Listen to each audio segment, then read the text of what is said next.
నిన్ను చూడక ముందర తెలియదులే నీకు వంటలు రావు అని. నువ్వు చేసిన వంటలు ఎప్పటికీ ఇక మనుషులు తినరు అని. గతి లేక చేసుకున్నానే గయ్యాలి పెళ్ళామా, తినలేక చస్తున్నానే నీ వంటలు ఓలమ్మా. ఓ వంట చేత కానీ ఓ వంగ మొక్క భామా, నిన్నెందుకిచ్చినాడే నా కాళ్ళు కడిగి మామా.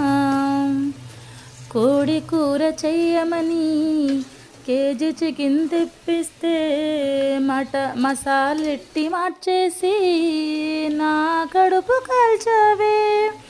మటన్ పులుసు పెట్టమని మనస్ఫూర్తిగా అడిగానే, పిల్లులైన తినకుండా అది కుళ్ళి కంపు కొట్టిందే. ఓ ఏడు కొండలెంకన్నా రక్షించవా నువ్వైనా, కాపాడవా ఇకనైనా.